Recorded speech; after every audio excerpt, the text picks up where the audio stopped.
Are you ready to turn your best ideas into a thriving online business? Introducing Shopify, your no excuses business partner. You might not realize, but our podcast, More Than Mammies, it's a business. And we started it, of course, to talk about maternity, not to become an e-commerce expert. So yeah, we needed some help selling our merch and getting our store up and running. Woohoo! Another sale! Shopify is a commerce platform revolutionizing millions of businesses worldwide. No matter if you are a garage entrepreneur or a big business, Shopify is the only tool you need to start and grow your business without the struggle. With Shopify's single dashboard, you can manage orders, shipping, and payments from anywhere, giving you the insights you need wherever you are. Sign up for $1 per month trial period at shopify.com/sonoro, all lowercase. Go to shopify.com/sonoro to take your business to the next level today. Shopify.com/sonoro.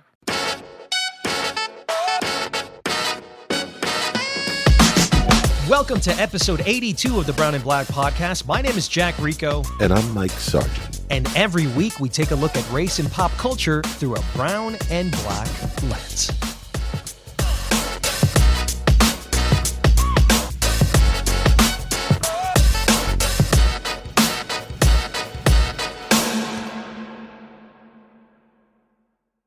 Mike, the last couple of weeks have been absolutely nuts in the Latino media space.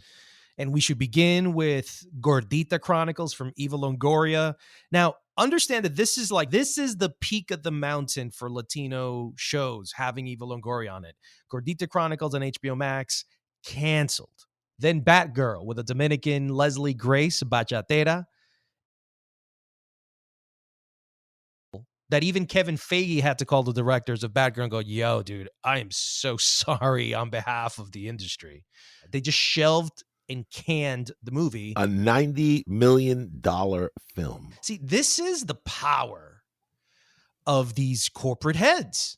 They can do whatever they want and no complaint or offense is going to stop them. And then finally, Mike, there's a Fidel Castro movie coming out. And instead of Fidel Castro being played by a Latino, James Franco was announced on the trade magazines that he was going to be doing Fidel Castro. And a lot ensued. And before we break this down, I just want to know, why do you think that this is happening to Latinos at this rate, man?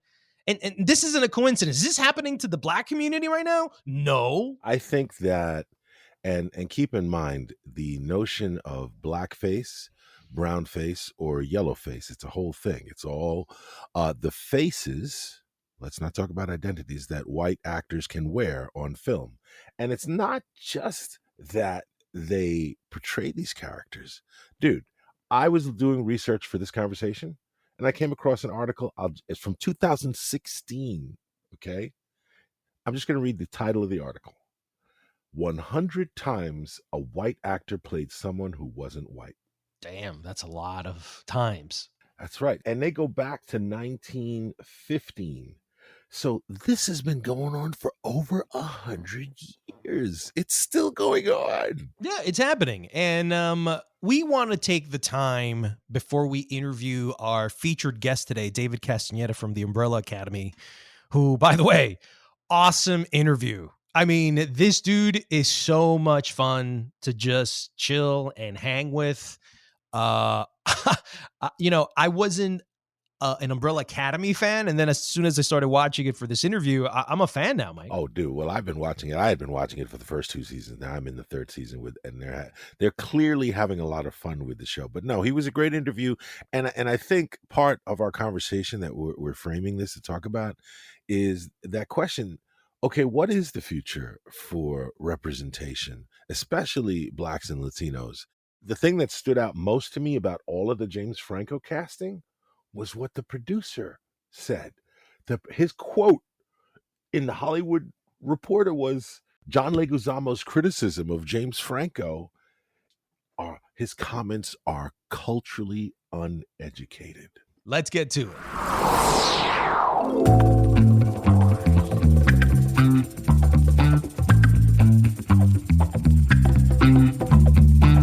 Sir, our goal for this conversation is to find out who has the right to play what kind of roles in Hollywood.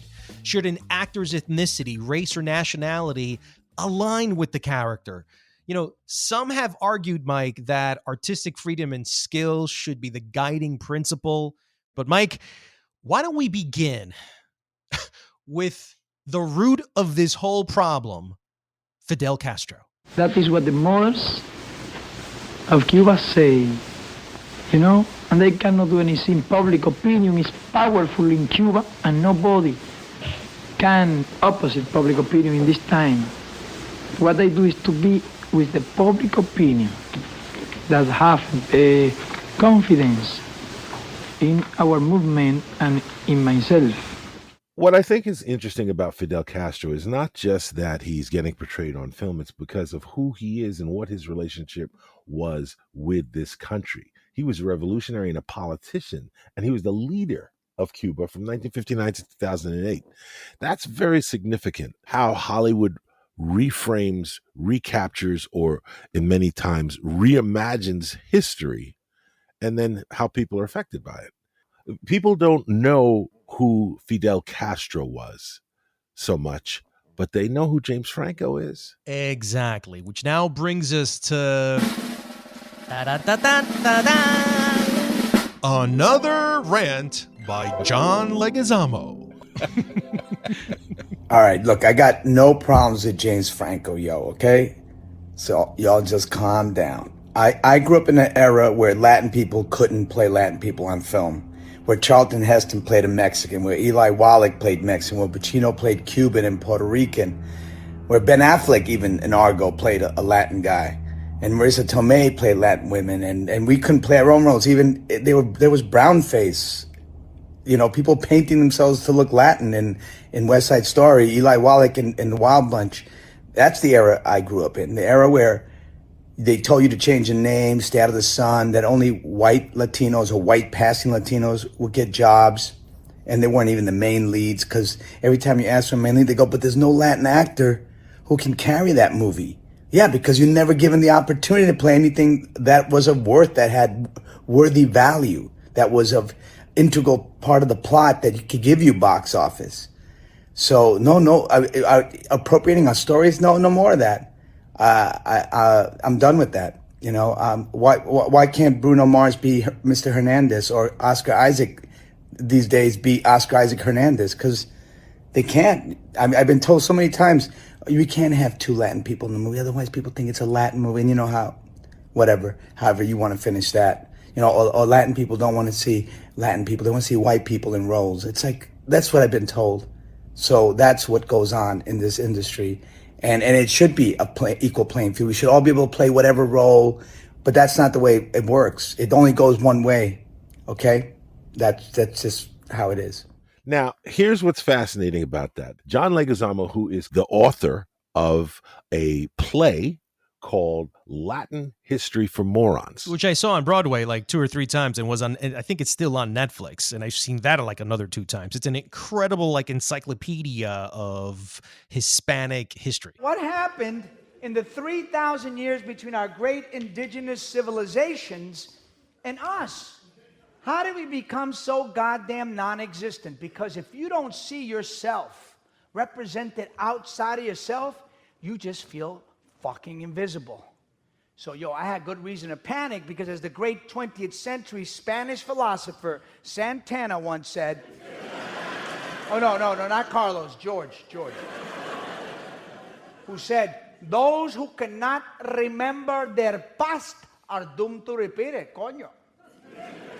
But the producer of Alina of Cuba, his response to John Leguizamo's criticism, front page of the Hollywood Reporter, his quote is, his comments are culturally uneducated. So what that sounds to me is a dude that has investor money and is trying to save his project and is willing to go out and defend it and die on that flag just to try and make sure that he can degrade John Leguizamo but save his movie. Yeah, beautiful. Very interesting. Now, the whole film, for the most part, is Hispanic, Mike. This is why this shit makes no sense. So Fidel Castro is clearly Cuban. The name of the movie is Alina of Cuba.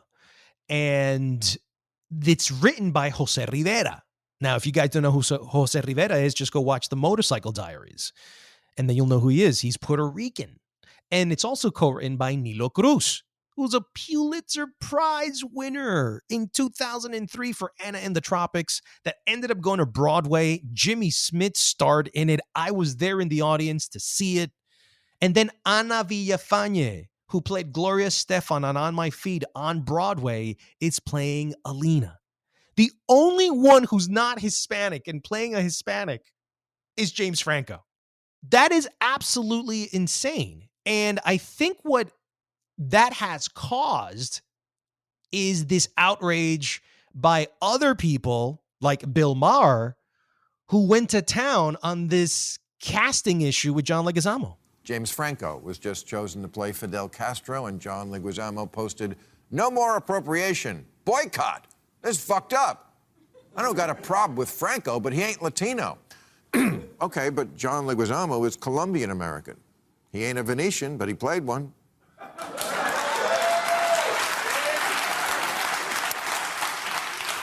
He ain't a French little person or an Italian plumber, but he played them too, because he's...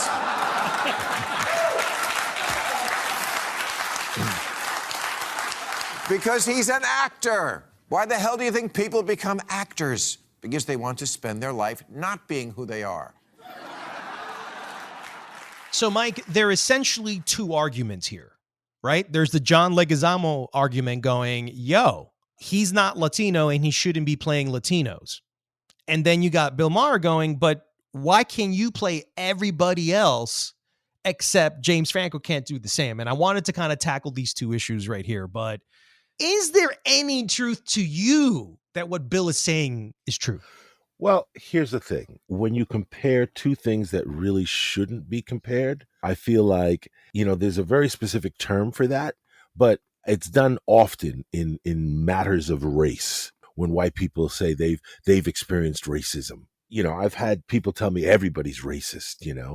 Bill Maher's just latched onto what I've seen all over social media, like literally the day after this news broke, that, well, John Leguizamo played a whole bunch of things. The huge difference here is, okay, John Leguizamo got the opportunity to play roles where he was not pigeonholed. That's great. But Rita Moreno had to make a career of playing everything but what she was because there were no other people. The difference here is context. The difference is context of what it is to be a Latino actor in an industry that has spent 100 years having other people play you versus being in a white actor, who can play anything they want, whenever they want, and tons of roles. It's not, oh, wow, look, they've finally cast someone different as, it's not Laurence Olivier in blackface playing Othello. A black actor played him.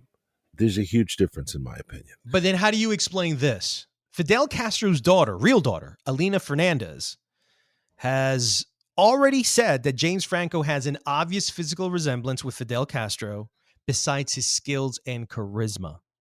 She's also proud that everybody's pretty much Latino. Why can't he be the exception if he looks like him, has his charisma, has the same speaking skills, and is a movie star? Look, here's my opinions on this. Okay. Number one, I agree with everything you're saying because that's pretty much what we all know.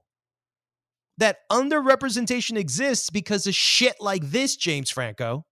John says this all the time. We're 20% of the population, yet our speaking roles are less than 6% on screen on Hollywood. And this isn't a fucking opinion, folks. This is fact. This is historical fact. This is shit that goes on back to the beginning of this century. Even more. We go more to every Hispanic or every movie, every blockbuster movie. We are the number one movie going audience. We pay more for movies than whites, blacks, or anybody else. That's how much we love movies. So how is it possible that we can't get ourselves on screen after the amount of contributions that we do, not only to Hollywood to fill up those fat paychecks for those executives, they take us for granted, Mike. So Bill wasn't saying that. And then white people, of course, they can play anyone, Bill. They created the industry. They created the medium, at least commercially. We've never really been a part of it. You've been playing our people forever. Where's the video of Al Pacino playing Scarface, a Cuban? Where are all those people in your segment? The reason we bitch, it's because imagine you have an open wound and all somebody does is put their finger right in it. You just want us to shut up. You just want us to be quiet, do what you got to do, stay in your lane, and just, we don't want to hear from you. We want to make our money, but we want to do it peacefully and happily. And you're messing that up because you're talking about prejudice. That's exactly it, Mike. It's prejudice. I agree, obviously, because you're even expounding upon where I'm coming from. But I also think it's also how you handle such a thing. You know, to not acknowledge, and this is coming back to privilege. You have the privilege, if you're white or if you're white passing, you have the privilege to not have to acknowledge certain realities about being a Latino or representation. You know, sure, if we want to get into the specifics, I mean, clearly Javier Bardem has been treading these waters about the roles he's played, and his response is somewhat dismissive. And okay, his brother's directing this film, and you've got a team of people. It also shows, unfortunately, the ways in which, from where I'm sitting, Latinos are not united. To be Latino and not acknowledge where these people, it's one thing to defend it. It's another thing to insult somebody like John Leguizamo, call him culturally uneducated. That's just so inappropriate and ridiculous. And forget him saying it. Bill Maher, who I have zero respect for anyway, he is representative of that larger context of how people see this issue. It's like, oh, shut up. You know, you've had your chance to play something, so let us continue doing what we're doing. That's kind of how I see it. Look, I think at the end of the day, the actor, whether they're Hispanic actors or any actor, the worst profession in Hollywood, in my opinion, is the fucking actor. That level of rejection has to create, Mike, some sort of depression, mental health issues, because you're seeing as a piece of meat, but you accept it and surrender to that notion, to that business model. Actors have to go through a lot of shit to get a job.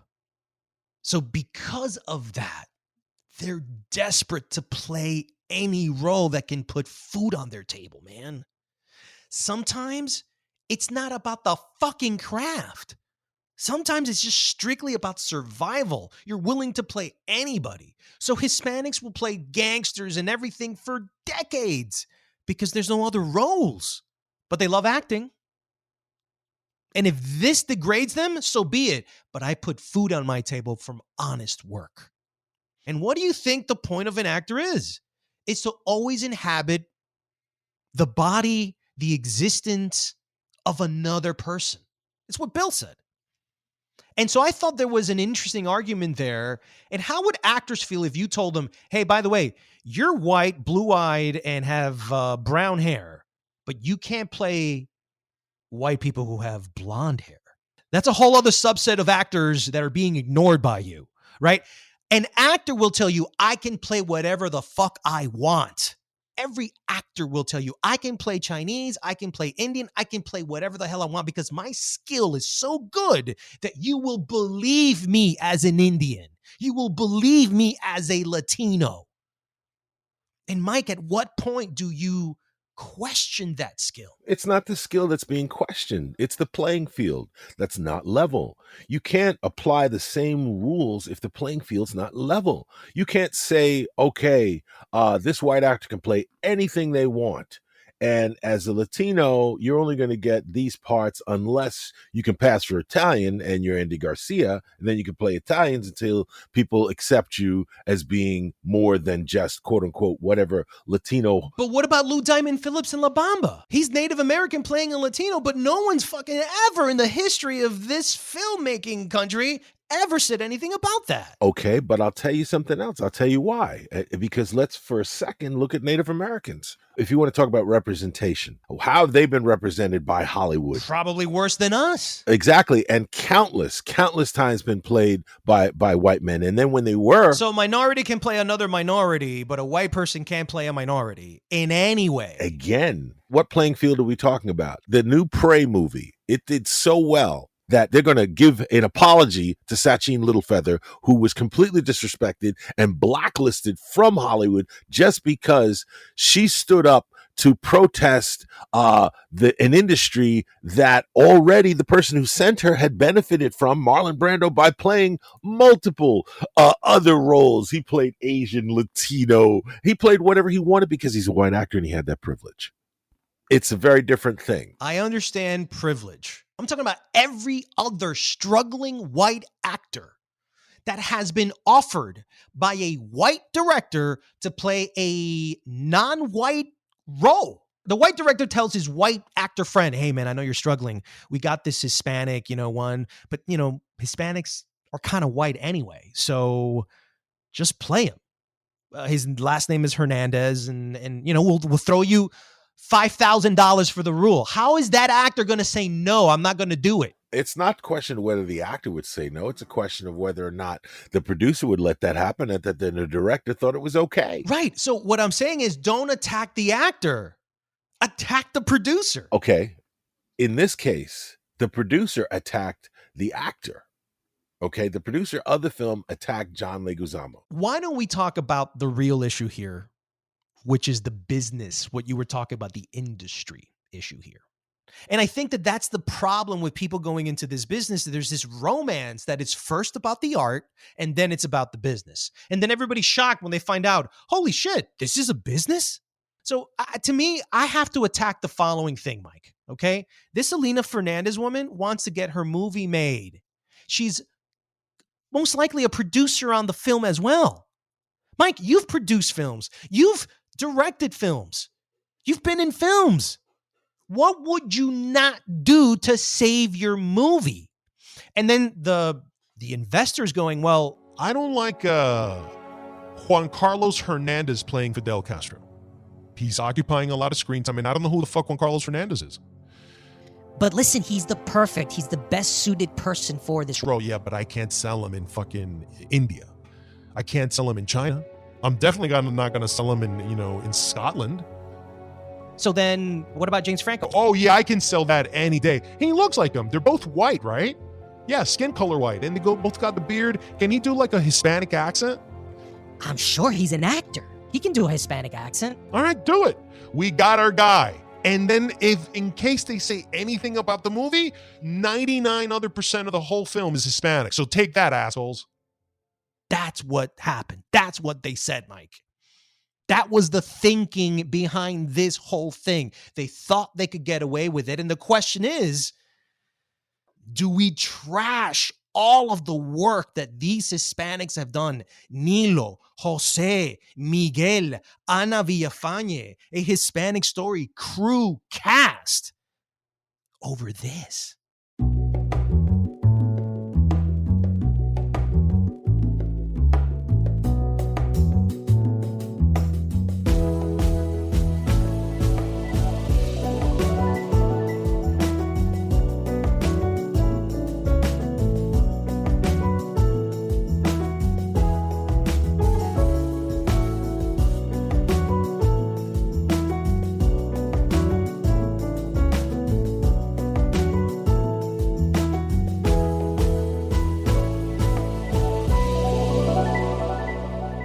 This isn't your home. What are you talking about? This is the Umbrella Academy. This is the Sparrow Academy. Shit. When we jumped here, we created a time paradox. Our little paradox brought forth a freaking Kugelblitz. What the hell is a Kugelblitz? Essentially, we're screwed. What you just heard was the trailer for The Umbrella Academy. It's a TV series on Netflix, and it's in its third season now, and it's based on the comic book series of the same name by Gerard Way. But this is, if you're into comic books, this is a Dark Horse comic. And Dark Horse comics are always unique, filled with weird characters who maybe remind you of characters you've met before in other more traditional comic companies. But Umbrella Academy is definitely about a bunch of misfits. And David Castañeda plays a very unique and specific misfit who is got away with knives. Guns are for sissies. Real men throw knives. Well, one of the things I'm most looking forward to sharing with our audience for this interview is that David exclusively told us about his opinions of Batgirl in specific being canned and shelved. And then we also asked him if Umbrella Academy was going to be renewed for season 4, what it was like working with Genesis Rodriguez, what it's like to be a superhero. And we have his answer in our interview.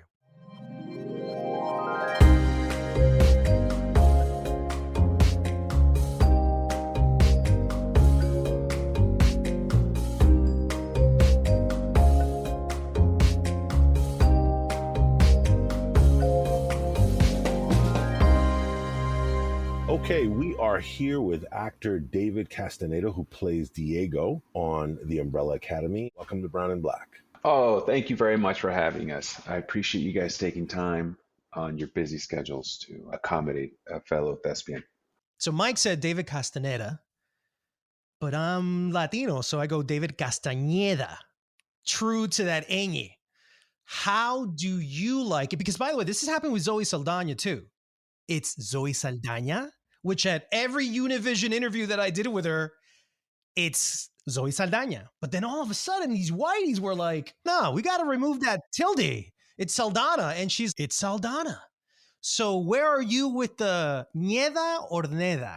Now, wait, before you answer, Jack read my mind, okay? He read my mind because I was going to ask you, at what point in your career did you decide to put the accent and make sure it was there when they give you the credit? Because you didn't always have... No, it's funny. It all depends if I've had breakfast in the morning. That's the difference. If I've had a full meal, the tilde is optional. If I haven't had any food, I'm like, yo, where's my heritage? Where's my recognition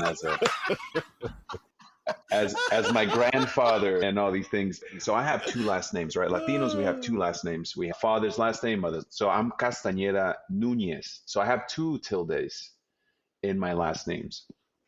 Being in Mexico when I was growing up, it was Castañeda Núñez all the time.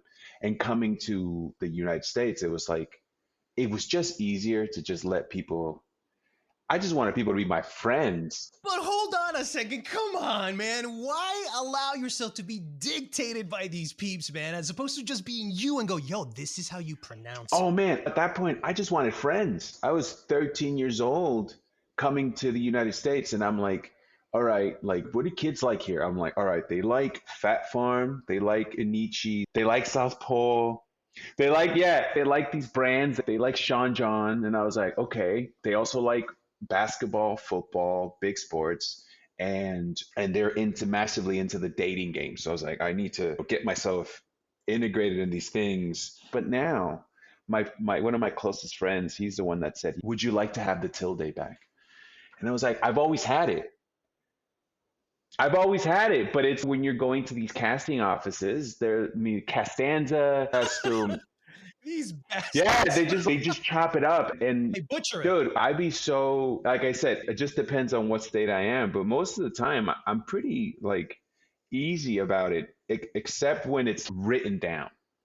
If they write it, like then I'm like, I give like a nice little nudge. I'm like, hey, you wouldn't Carlos Castañeda. You don't say Carlos Castañeda. You say and you earn that through people's wanting to pay attention to you a little bit more. But Jack, you're Latino? Yeah, so my mom is from Colombia. So my whole family extension is básicamente Colombia. But then my mom came to New York and Queens in 1972, had me in 1974. So I'm Colombian American. So I've been back and forth. So I'm pretty much bilingual. Like I didn't forget my Spanish or anything. And I've worked at Univision, Telemundo. So I've tried to keep that 50-50. And so that's my Latino heritage story. Yeah. What about you, Mike?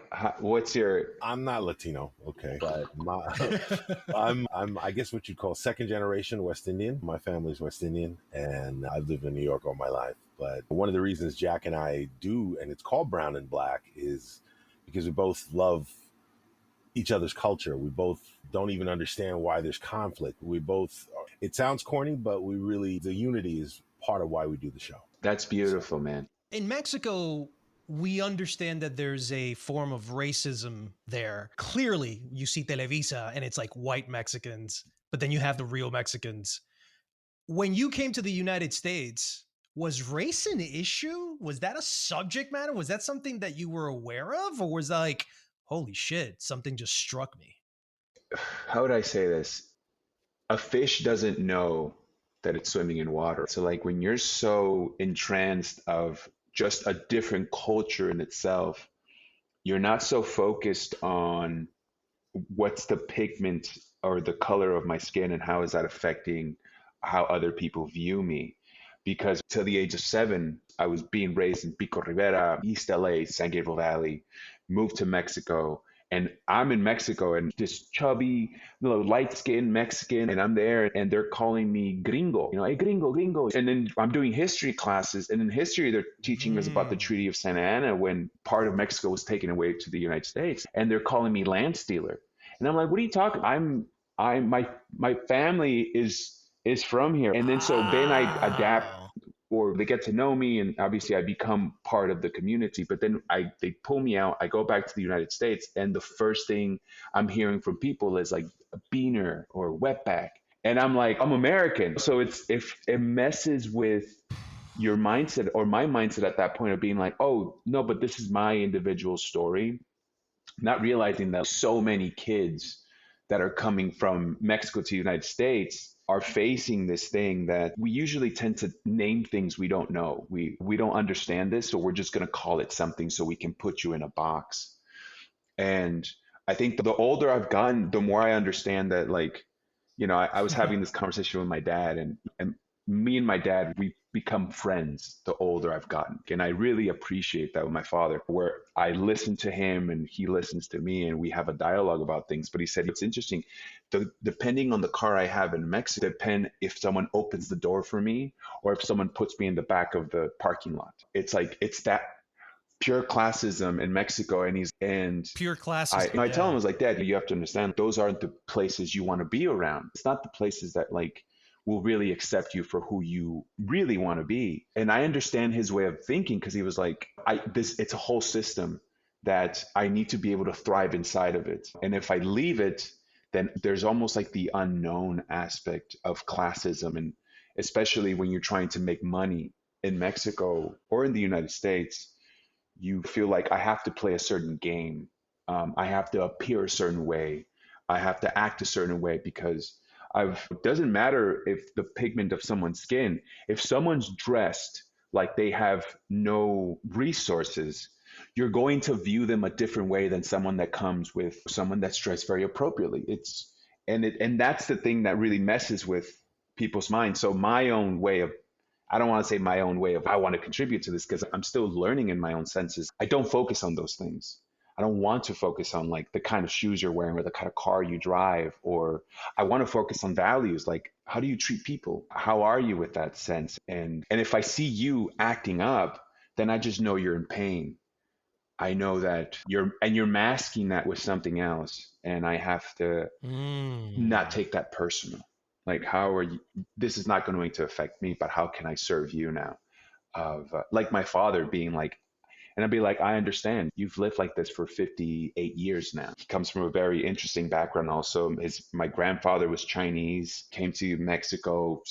Yeah, started like doing opium farms, because, that's what they did back when people were coming in. They're trying to figure out how to do stuff. And my dad came from a very like business mind family that they were always looking of, how do I one up the next person, because it's a dog eat dog world out there.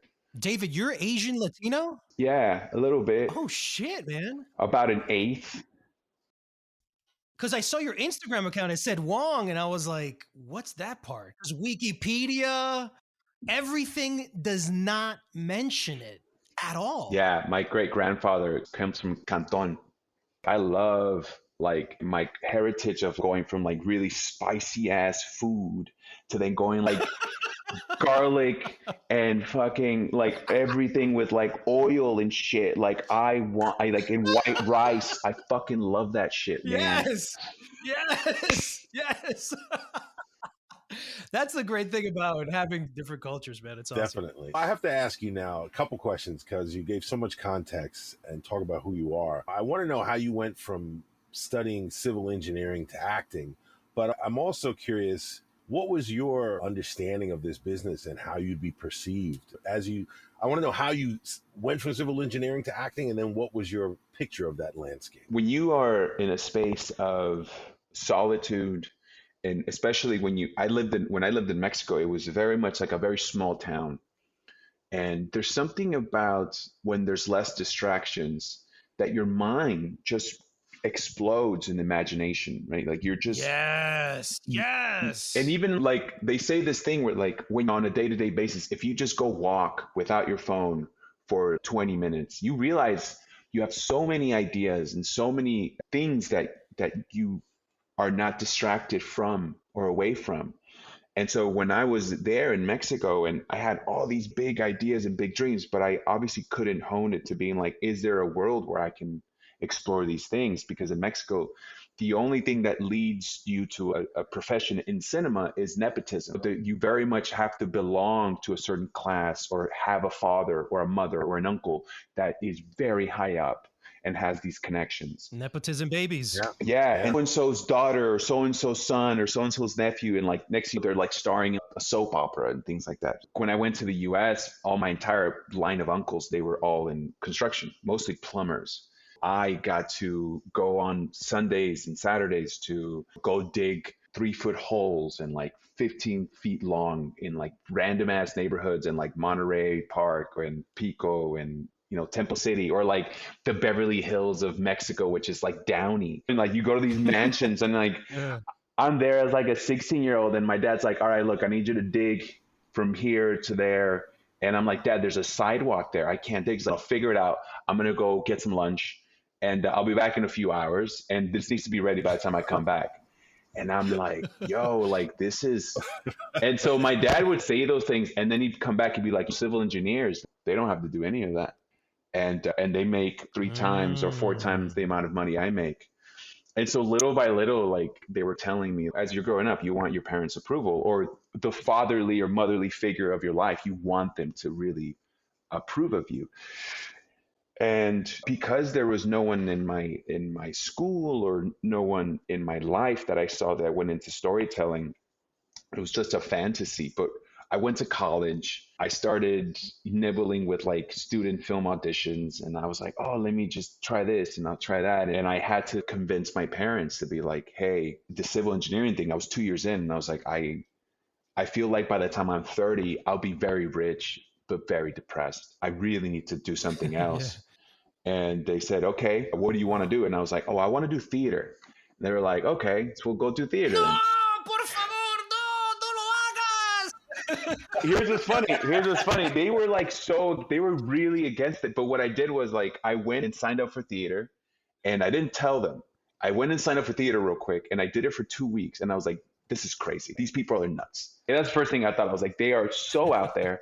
I was like, I can't keep up. Like the lingo, the language, they knew everything about Broadway and all these plays. And I knew jack shit. Like I knew about The Matrix and Tarantino films and maybe like Dumb and Dumber, Rush Hour. I knew all about Rush Hours. So I was like, but I wasn't sophisticated enough. So I disenrolled from theater. I was there for a few weeks. I disenrolled. I was like, I can't do this. And then I went and was like, you know what? I really want to just tell stories. And I don't think because everyone's so hot and like good looking. And I was like, I can't be that, but I can tell stories. I'm sure I can. I have tons of ideas. So I told my parents, I know what I'm going to do. I'm going to go to film production and I'm going to do business because they're all about money. I'm going to do business. And they were like, great. Oh, I like that. And it was like international business. And I was like, oh, wow, international. My dad at that point was like, Sexy. my dad was like, at this point, he was working in plumbing. So all of it, he was about PVC pipes and cast iron and copper and all these things. Like, if you import stuff from China, there's a lot of money there. There's $80,000 per shipping. And I was like, all right, then I'll go into import, export, international business, Dad. And my dad's like, that sounds good, Nico. That sounds good. Go do that. And it took me like 7 years to get my double major. Wow, congratulations, David. Thank you, man. Yeah. 2015, I graduated, and then I was like, this little diploma is for my mom. I was like, this is because parents, man, like when they're coming from whatever they're coming from and they're migrating to different places, all they want is like the best for their kids. And some parents, obviously, whatever tactic they use, it works. Sometimes it doesn't. But I knew that this was the dream that my parents wanted to live through me, which is a better education. That's all they wanted. And a better life, period. And a better life, 100%. A better life. That's what every parent wants. Yeah, man. But I guess I don't know if that really answers the question that you said, Mike, about the perception of. It definitely answered the question as to how you became an actor and how that path opened up for you. Because it seems to me like you're going to be doing a lot more than acting. I think you've got a film in the can and you're doing things. As a storyteller, I just wanted to know what you thought the landscape was like then, and maybe then where you see things going. I love where it's going. Growing up, I didn't really want to make it a thing because I still see myself through films, even if I wasn't really aware that there weren't any Mexicans or Latinos, or to me, the only Black person that was like really like someone that I really wanted to emulate was like Samuel L. Jackson or Denzel. And maybe Lawrence Fishburne actually also was another one that I was really like looking up to. And Forrest Whitaker, actually now there's a few more. But in terms of Latinos and per se, it was like, who is out there? And now, because the internet and streamers and everything, people are being more aware of this. And we're benefiting from that. And that's not to say someone like Benjamin Bratt, who I saw in Blood In, Blood Out and certain Pinero, other films that like they were being put as like the only Hispanics, or Edward James Olmos also. Now it's like opening up, and it's partially because of their presence. Actually, not partially. I want to give them more credit than that, actually, that I'm able to come in and be like, all right, like, I want to break the stereotype now. I have cousins who are gangbangers, and I love them, and I understand why they did it. And I feel like there's a notion now that, oh, that's a stereotype, but it's not really.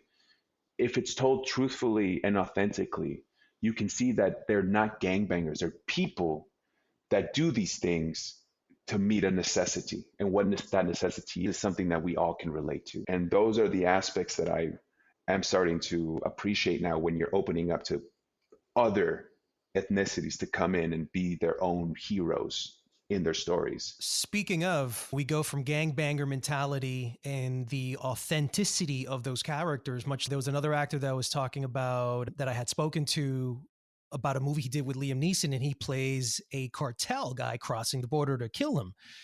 And listen, there's this misconception that border movies are the stereotype, are like the garbage of Latino Hollywood.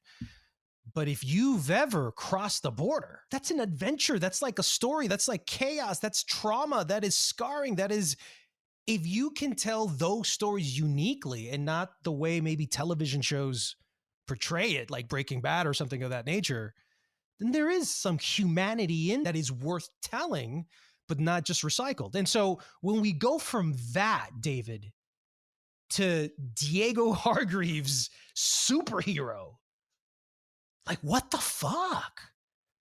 Like, the framing of that for your friends who are maybe starting out or who are still gangbanging roles, and you're here playing superheroes. How has that played for you in your industry and in your circles? I played so heavily against that, if I'm honest with you, at the beginning. I didn't want that pressure. I had friends being like, you're like a Latino superhero. And I was like, I don't want that. I don't want that title, because it's, you're branding me as something right now. You're branding me as a package. The same way when I came to Mexico, they're like, you're a fucking beaner, bro. You're a wetback. You're like, you're this, you're that. And I'm like, I understand that there's a negative and a positive, but it's still in the same game. And so when someone says you're a Latino superhero, when I first got the role, I was like, no, I don't want that. I was like, that's too much pressure. I just want to play a person who has father complexity, who just wants to feel loved and feel valued and significance through his own position in the family dynamic. That's all I want. What people get out of it is none of my business. You know what I mean? That is for everyone else to interpret. And now, as I'm seeing the ripple effects that it's had, I've allowed it to seep into my heart. I went to see an early screening of Bullet Train a few days ago, and this little kid, he was Latino. It was his whole family, and he might have been like 10 or 11. And he was there, and he was waiting in line, and he looks up to me. He does a double take. And he just looks at me, and I just go stare, and I just give him a wink, and he just goes, and he just looks down. And the whole time I could just see his kid being like, and I remember having those moments as a child of seeing someone, I'm like, I know that person. And I still remember those moments. And I'm like, oh, those are gems. That kid is able to see himself, hopefully, in what I'm able to do now. And maybe that kid or any other kid will be able to feel like they were able to get over that hurdle. I can get over that hurdle and go even further than this guy's gone. Yeah. And I guess it was ego. I think at the end of the day, at the beginning, it was ego. It's like, fuck that. I don't want to be no fucking superheroes. Like, nah. I was like, and I'm like, no, I'm gonna be the fucking first Mexican American to win a fucking Oscar. Like, I don't want to be no superhero bullshit. And now I'm like, actually, nah, man. Like, I want to like lead by example. That's all I want. Like now, I want to be the man that I want to see in other people. That's it. I have to ask you now. Jack was leading into what playing Diego's done for your career, and you say now you've let it into your heart. I'm wondering, what is the experience for you of going to a Comic-Con where, now it's like going to another world. So tell me a little bit about that. And were you into comics at all as a kid? No, I was into superhero stories and stuff. I really like Spawn, and I like Blade, and funny enough, I didn't really care about Superman, like the Christopher, but it was funny. Like, I love Blade. I don't know. It was like, I remember watching Blade in '97, and it was cool, man. It was great. And my parents snuck in Blade because they started watching it at midnight when I was asleep because it was too violent. And I remember I was sleeping on the floor in Mexico, and I remember just like cracking and they was just like techno. And I remember there's one guy kissing one girl, and they were like, what are they doing? What is the other girl doing by his pants? I was like, this is fascinating. But when I opened and stuff, so I didn't say anything. I just played dead, but I watched the whole movie like this, and I'd be like, this movie's amazing. And then the next day, I was like, what were you guys watching last night? They're like, oh, nothing. What are you talking about? I was only into those things. So when I was introduced to Comic-Con, it's crazy, man. For a fan, I can barely do swap meets. You know what I mean? Or like, I think white people call them, or not white people, I don't want to say that. I think very rich people call them farmers markets. But in my neighborhood, we call them swap meets, where you just have, it's all Latinos and like just people just coming in and like people are bargaining and stuff like that. But point is that Comic-Con is very reminiscent of that kind of environment. It's like everything's just, and everyone's moving and you're going from stand to stand. But as a performer, when you're going in there, it was eye-opening. I didn't realize how much of a fan base the Umbrella Academy had. It was huge. And I don't do them as often because they can be a little draining. What drains you from that, David? You know what it is, man? I want to give my most genuine self to people. That's what I want. I want to be there and I want to be present. And I don't have the capacity to fake it, to go 10 hours and then continue doing it. And obviously, I haven't done it long enough. I'm sure if I found repetition in it, because with repetition comes obviously being able to form a certain reality of it. But the more I do it, the more I can focus on the points of it's the person's reaction that they get from meeting their favorite character or their favorite actor in a TV show, to feel like, oh, then this becomes some sort of higher purpose of what I'm doing. It's not something that I've done, especially since the pandemic. But when I first did it, I'll tell you a funny story. We were in Singapore, one of my co-stars, Robert Sheehan, and myself, and he plays Klaus on the show. And we were in Singapore, and we were Andy Serkis was there, and I'm a huge fan of Planet of the Apes, and he was promoting, I believe, his Mowgli. I think it was called Mowgli. And we were all there, and then people from Narcos, House of Cards, they brought us all to Singapore to do this massive event. Might have been like 12, and might have been like midnight. Robert Sheehan, we went out, we had a good time. We're coming back, and we have just a few of his friends, and we're trying to get into the hotel, and we got into the hotel. And to get into access to the pool, it was like a pool party. We're trying to get access. Everyone needed to have a house key, everyone. And so we had extra house keys, so we gave them to a few of our friends. And there was one guy that couldn't get in. And he was like, "Oh, you can't come in." He was like, "No, come on, dude." And thankfully, Andy was passing by with his wife. Remember this, he's the loveliest guy. He passes by and he sees us. And he sees that we're struggling to get our friend. He's like, "Hey, what's going on? What's going on?" We're like, they're not letting us in because he doesn't have a house key. And Andy pulls out his own room key. Wow. And he gave it to us. And he said, "Here you go." And I remember I have met this man for 2 days, and the fact that he's just had such a pure heart in that moment, and he gave it to me, and I was like, dude, this guy's so cool. And he walked in, and we had a nice time. But it's one of those memories that I still, to this day, remember. Like, that dude, I'll wash his car if I see him. A lot of us would. Hey, David, so some big news coming out of the industry this week and last week. HBO Max cancels the Gordita Chronicles from Eva Longoria. Santo Domingo will always be home for us. But only for a few more days because we are soon going to have a gorgeous new home in Miami. If we don't go home, I'll die or run away. The song said America the Beautiful. I think they oversold it. Girls, give America a chance. What do you say?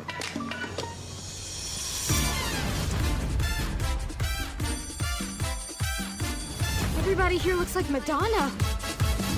Even the boys. Hey, I'm Chad. Watch where you're going, fatso. Fatso means gordita, gordita. Here. Thanks. Got two girls who have the perfect American childhood. I miss a traditional Dominican breakfast. How about a traditional American one instead? 4 egg McMuffin. Y un apple pie. What? It's fruit. Okay. This is your full week's salary after taxes. This feels like I'm being mugged.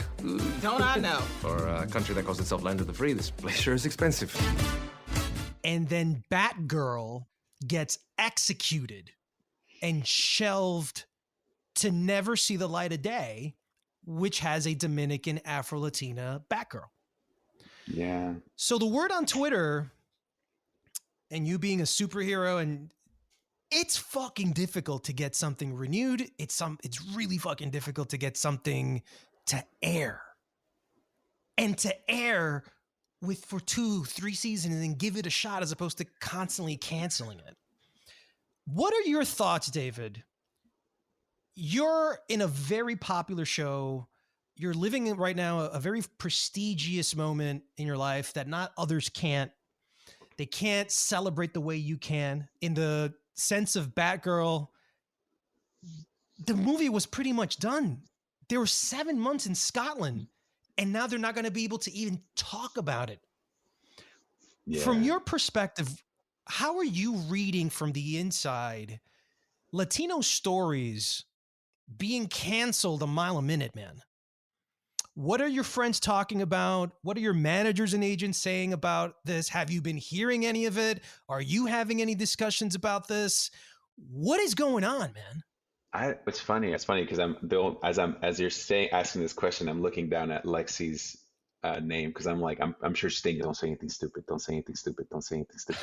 The first thing that came to mind was like the crew, dude. People spend so much of their time, and especially I'm sure this was filmed during the pandemic, which is you are quarantined. You're really away from your family for so long, and all you want is to see your product and what you've worked so hard for on the big screen, and to feel that before that they won't be able to see that. It's heartbreaking for me to think that it's as if, because I relate to like construction, right? You're building this massive skyscraper, and before it's even done, they say, actually, we're not even going to open it. You can't even see the inside anymore. And it's like, you know, and my heart goes out to the crew and the cast and also to the lead, Leslie Grace. And I know Jacob, he's one of the leads in the show. We did a project many years ago. And yeah, I feel for him, man. I feel for him because this is, for actors specifically, you're only as good as your last gig. And this could have been a catapulting thing for the lead, for Leslie Grace. And I'm sure there'll be, because talent is talent. But it is sad, at least right now, that the spotlight is that when there's a merger happening between HBO and Discovery, which is, I know a little bit about that, is that the shows that are getting axed are the Latino show or the Latino shows. It's like Succession is going to be good, Euphoria is going to be good, Peacemaker is going to be good. You know what I mean? And so, like, for every person who thought like they were going to see a Batgirl, I really do hope that this means that if they're really looking to make spectacle movies under the DC banner, that they make this movie under a DC banner with a proper theatrical release. And even if they have to reshoot the whole thing, I don't know. But if they're going to do it right, don't just exit out and be like, great, we'll bring back Wonder Woman and that's it. And it's like, no, dude, there's people out there that were like wanting to see this. And maybe it's good, maybe it's not, but that doesn't matter. The point is, like, people put their hearts and souls into this, and it deserves to be seen. At least. And let people have their own interpretation of it, because everyone needs to have a take on this. Everyone. Because if you don't have a take, you don't have a voice. And to anyone that's listening, that is not true.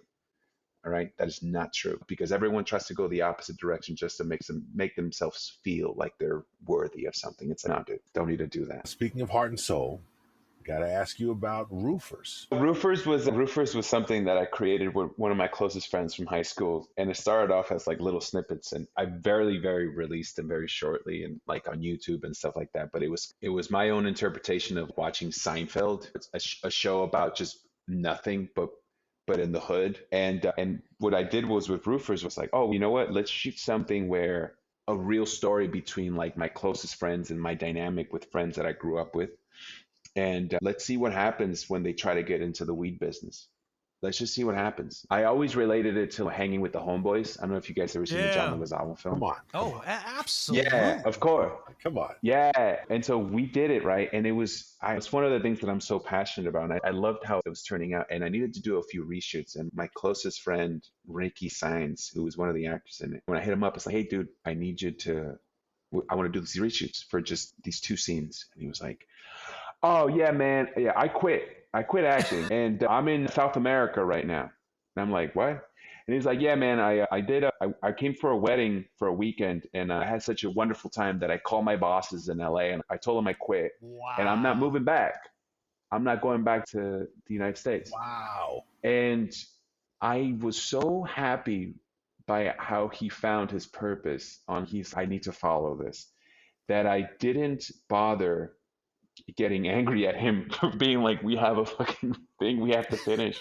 And so I just put it on the side. And I've been in talks with a few other creators and stuff about like possibly figuring out how to reframe it or to actually just recast the character to do it justice. But it is, in my opinion, it is my heart and soul into this project that it's starting to come back around now, especially now that like we're finished the 3rd season and people are starting to want to collaborate and offer more things and stuff, that I'm like, oh, this is something that I think a lot of people are gonna really, especially because I don't know, it has a deeper meaning behind it, I think, with kids and stuff, because it's very much about boys' dynamic that sometimes we don't want to talk about. Because I played football, right? In football, they would say like locker room talk could be very vulgar, but also locker room talk is the behavior that boys can't get around when they're outside of people. So like smacking each other in the ass. And there's some homoerotica behavior that football players have in the locker room that we're not comfortable showing to other people. And I'm like, there's a lot of stuff that's very untouched between boys that I'd like to touch base on. Nice. Yes. We have very little time left, David, and I just wanted to ask you, season 4, Umbrella Academy, is it happening? Anything that you can tell us about the next season? You know what? I can't. I'm really I'm tight-lipped on on if there will be a season 4. I hope so. The only thing that I've been getting is like statistics from like my agents and like even the showrunner of like how well we've done. Even 124.5 million hours in its first 5 days on Netflix since June 22nd, brother. Wow. I'm That's sorry. insane. If you're talking about algorithms, anything over 100 is like top 3. We got to go all in on it. So from our perspective and the journalistic side, this is a done deal. I'm just shocked that there hasn't been any announcements yet. Yeah, isn't it crazy though? Like also like that there's 2 Latinos in that project and Genesis and you, yeah. And Emmy who's black, but also like you have such a wildly different cast who is at the top. I don't know, maybe I want to say maybe like top 15 show, and it's doing very well. And I'm very proud of that, man. And also I love the people that I get to work with. I really do. I really hope we come back because the people that we've been, also not to mention Rituari, who's British Indian also. So you have a family. And I hope Netflix really brings it back, man, because I think we have room for one more. I know Steve Blackman said he wants to do one more, and he has a way to end it with a bang for season 4 if we get, fingers crossed, man. Well, David, thank you so much. We appreciate your time, man. Congratulations on everything and your performance in Umbrella Academy. We hope that you're renewed for season 4 and we continue to see your work, not only on the small screen, but in the big screen. And we'd love to have you back, man. Yeah, man, I'd love to be back, man. I have a few other things coming down the pipeline. So when those things come up, we'll do it again. Absolutely, man. We would love to have you. Thanks, Mike. Thanks, Jack. Appreciate you guys, man.